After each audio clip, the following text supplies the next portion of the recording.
आज की कहानी थोड़ी मिस्ट्री और थ्रिलर की है। यहाँ पर एक हस्बैंड अपनी वाइफ से काफी अनोखा रिवेंज लेता है। कहानी का ट्विस्ट सुनकर दिमाग घूम जाएगा। कहानी है नॉटल एनिमल। इसका मतलब ये होता है रात में जागने वाला जानवर। इसके नाम की तरह ही मूवी की ज्यादातर घटनाएं रात में होती है। इस मूवी के दो भागों में बांटा गया है। एक तरफ है वास्तविक दुनिया में चल रही कहानी तो दूसरी तरफ है काल्पनिक दुनिया की कहानी। बॉलीवुड डबेड। कहानी की शुरुआत सूजन से होती है। आज उसके आर्ट गैलरी का इनॉग्रेशन होता है। यहाँ पर अलग अलग प्रदर्शन लगाए हुए होते हैं और काफी जाने माने हस्तियां आई होती है, लेकिन सूजन की नजर दरवाजे पर ही टिकी थी क्योंकि उसका पति हैटन अभी तक आया नहीं था। हैटन एक बहुत ही बड़ा बिजनेसमैन था और आज वो अपनी पत्नी का इनॉग्रेशन में ही नहीं आया। अब देखते हैं कि रात हो जाती है और सूजन घर लौट आती है। पूरी रात वो अपने पति का इंतजार करती रहती है लेकिन वो घर नहीं आता। अब अगले दिन वो निराश होकर जब जगती है तब जाके उसका हस्बैंड आता है। सूजन उसके ऊपर गुस्सा होती है कि वो उसके इनॉग्रेशन में क्यों नहीं आया, लेकिन वो बिजी होने के कारण बात कहकर उन चीजों को टाल देता है। दरअसल काम के आड़ में उसका अफेयर चल रहा था और इसकी भनक सूजन को भी है। अपनी शादी से वो परेशान थी। अब इस दरमियान एक हाउस कीपर आता है और सूजन को बताता है कि एडवर्ड नाम के एक आदमी ने आपके लिए ये पार्सल छोड़ा है। एडवर्ड सूजन का पहला पति होता है। दोनों कॉलेज में मिले थे और 20-21 साल पहले ही शादी कर ली थी। अब उसी पार्सल के साथ सूजन उसकी यादों में डूब जाती है और इसी के साथ हम 19 साल पीछे जाते हैं। सूजन जब अपने घर के बाहर टहल रही होती है तभी उसकी एडवर्ड के साथ मुलाकात होती है। एडवर्ड को देखते ही वो बहुत ज्यादा खुश हो जाती है। बातों बातों में दोनों भी रात में डिनर पर जाते हैं। यहाँ पर एडवर्ड सूजन को बताता है कि वो कॉलेज से ही उसे पसंद करता है और अपनी पूरी जिंदगी सूजन के साथ बिताना चाहता है। और देखते देखते दोनों अपने दिल की बातें एक दूसरे से कह देते हैं। सूजन अपने माँ से बात करती है और एडवर्ड के साथ शादी करने के लिए उन्हें मनाने लगती है, लेकिन सूजन की माँ इसके लिए मना कर देती है। उनका मानना था कि सूजन अभी छोटी है, उसे जिंदगी को एक्सप्लोर करना चाहिए। वो ये भी बताती है कि एडवर्ड तुम्हारे मुकाबले में बहुत ही कमजोर है और ना ही वो ज्यादा कमा पाता है। लेकिन सूजन को एडवर्ड से सच्चा प्यार हो चुका था और वो अपनी माँ की एक नहीं सुनती और एडवर्ड के साथ शादी कर लेती है। अब शादी को कुछ साल बीत जाते हैं। एडवर्ड लेखक होने के कारण घर में ज्यादा इनकम नहीं आती थी और इस बात से सूजन बहुत ही परेशान रहती थी। और इस दरमियान उसकी मुलाकात हैटन से होती है जो काफी यंग, गुड लुकिंग और रिच आदमी होता है। उसे धीरे धीरे हैटन पसंद आने लगता है, इसीलिए वो एडवर्ड को छोड़ने का फैसला करती है। लेकिन सूजन इस दौरान प्रेग्नेंट थी। अब एडवर्ड से छुटकारा पाने के लिए वो ये बात उससे छुपाती है और ऑपरेशन कराने का फैसला करती है।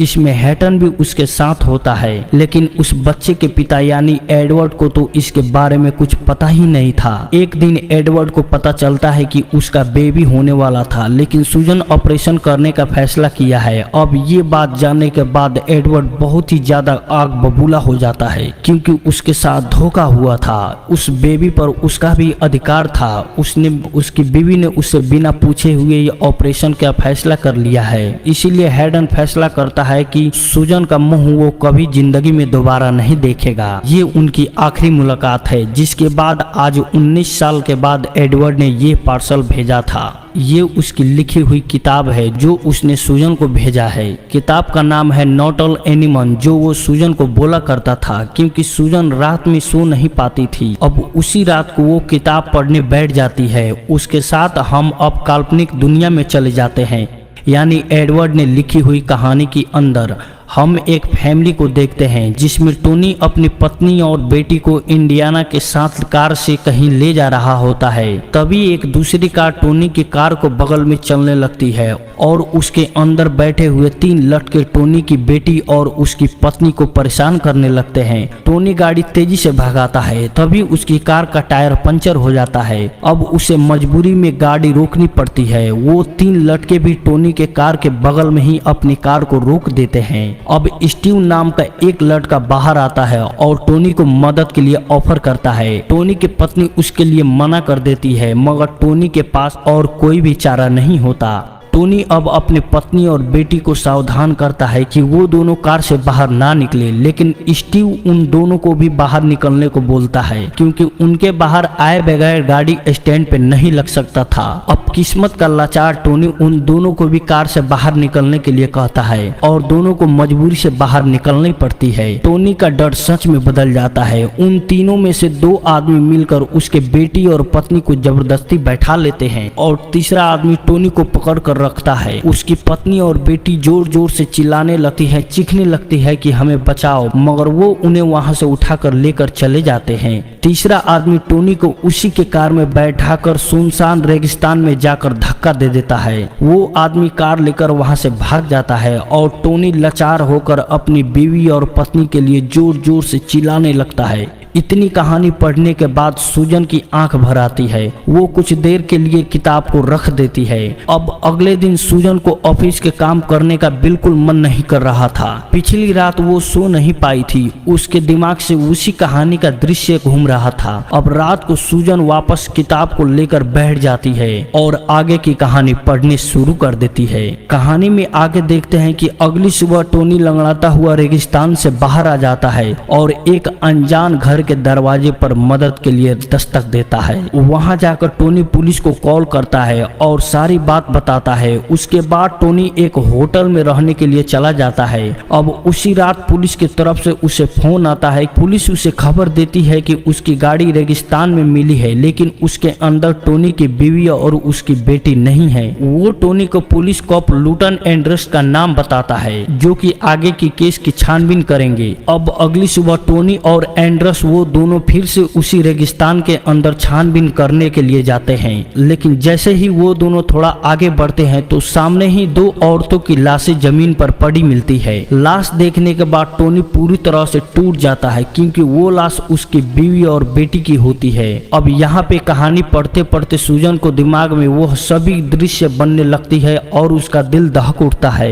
उसकी आंखों में आंसू भर आते हैं और वो तुरंत ही किताब को बंद कर देती है। कहानी का दृश्य इतना खौफनाक है कि सूजन भी उसके बारे में सोचकर डर जाती है। उसके मन में फिर से एडवर्ड के लिए प्यार जगने लगता है। इस बुक के साथ एडवर्ड ने अपना नंबर और ईमेल आईडी भी दिया था और मिलने के लिए बात भी की थी। इसीलिए सूजन उसे मेल पे लिखती है कि हम ट्यूसडे को मिल सकते हैं। इसके बाद वो किताब को पढ़ने लगती है और अब अगली सुबह एड्रेस टोनी को पुलिस स्टेशन लेकर आता है और 3-4 मुजरिमों को पहचानने के लिए कहता है। टोनी उन सभी में से तीसरे लड़के को पहचान लेता है जिसका नाम लाउ होता है। लाउ टोनी को पहचानने से इनकार कर देता है। अब यहाँ पे स्टीव को भी अरेस्ट किया जाता है, जो इनके ही गैंग के गैंग मेंबर्स थे।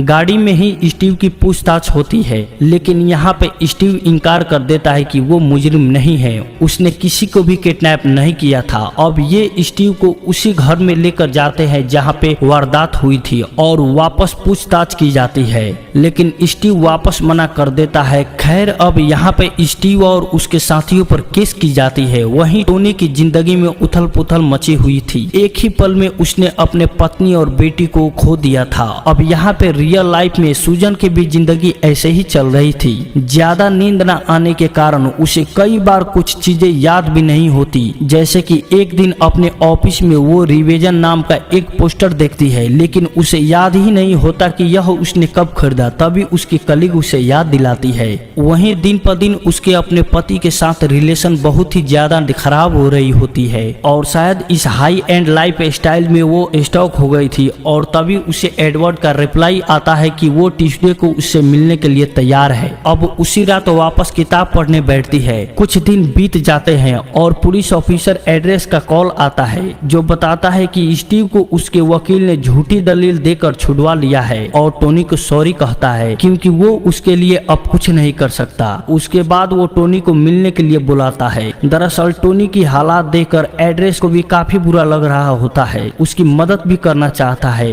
वो बताता है कि मेरे पास ज्यादा समय नहीं है, मुझे लॉन्ग कैंसर हुआ है और ये केस मेरा आखिरी होगा और मैं मुजरिमों को सजा देना चाहता हूँ, इसीलिए इनलीगल तरीके से तुम्हारी मदद करूंगा। टोनी भी मान जाता है और वो दोनों तय करते हैं कि आज रात ही वो लोग स्टीव को खत्म कर देंगे। अब रात हो जाती है। टोनी जैसे तैसे स्टीव और लाउ को एड्रेस के पास लेकर आता है। उसके बाद एड्रेस टोनी को गन दे देता है और उन्हें मारने के लिए कहता है, लेकिन तभी अचानक एड्रेस को खांसी आने लगती है और मौका मिलते ही स्टीव और लाउ वहां से भागने लगते हैं, लेकिन एड्रेस दौड़ कर आता है और टोनी के हाथ से गन छीनकर लाउ को मार देता है। लाउ अब मर चुका है, लेकिन स्टीव वहां से भाग रहा होता है। टोनी को अंदाजा आ जाता है कि स्टीव वहां से भागकर कहां गया होगा। टोनी एड्रेस से गन लेता है और सीधा उसी घर में चला जाता है जहां पे स्टीव और उसके साथियों ने उसके पत्नी को पकड़ा था। टोनी का अंदाजा बिल्कुल सही निकलता है, स्टीव वहीं पर होता है। टोनी उसे घर से बाहर निकलने के लिए कहता है। अब स्टीव वहां से जाते वक्त चुपके से एक रॉड उठा लेता है। अब टोनी के करीब आते ही स्टीव उसके पत्नी के बारे में काफी भला बुरा बोलने लगता है।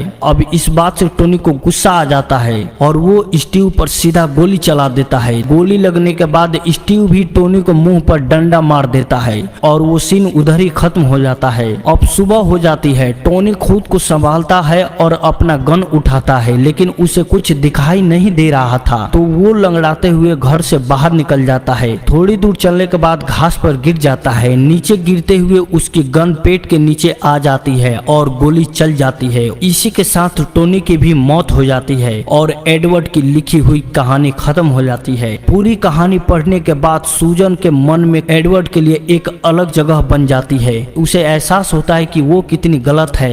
एडवर्ड की कहानियां दिल को छू लेने वाली है। अब ट्यूसडे की शाम को वो तैयार होकर एडवर्ड से मिलने जाती है। पहले तो वो पूरा मेकअप करती है, लेकिन बाद में उस मेकअप को पोंछ देती है, क्योंकि उसे एडवर्ड के सामने बिल्कुल वैसे ही जाना था जैसे वो पहली बार उसके कॉलेज में मिले थे। उसे काफी डर लग रहा था, एक्साइटेड भी थी और काफी सारी फीलिंग्स एक साथ आ रही थी। और उसने बुक जिस इंटेंसिटी से लिखा था, उसे लग रहा था कि एडवर्ड अब काफी एक अलग इंसान है। वो शाम को अपनी कार में बैठकर रेस्टोरेंट में पहुंच जाती है और अब वो एडवर्ड के आने का वेट करने लगती है, लेकिन 5 मिनट निकल जाता है, 15 मिनट निकल जाता है, आधा घंटा हो जाता है, लेकिन एडवर्ड का कोई अता पता नहीं होता। अब कुछ घंटे बीत जाते हैं। एक एक करके सारे गेस्ट भी रेस्टोरेंट से निकल जाते हैं, लेकिन एडवर्ड नहीं आता। उसे समझ नहीं आता कि एडवर्ड ने उसके साथ ऐसा क्यों किया। और तब उसे रियलाइज होता है कि ये बुक जो उसने उसके लिए लिखी थी वो दरअसल एडवर्ड का रिवेंज था। इस बुक में जो टोनी का कैरेक्टर है वो दरअसल एडवर्ड को ही दर्शाता है, जिसे अचानक उसकी पत्नी और होने वाला बच्चा छिन गया था। एडवर्ड ने इस दुख में काफी साल बिताए थे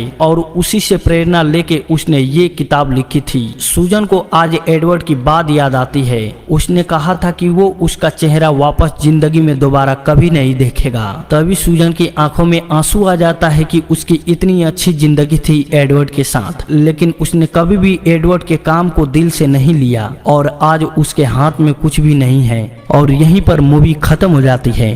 तो मिलते हैं अगले वीडियो में। Tata bye bye.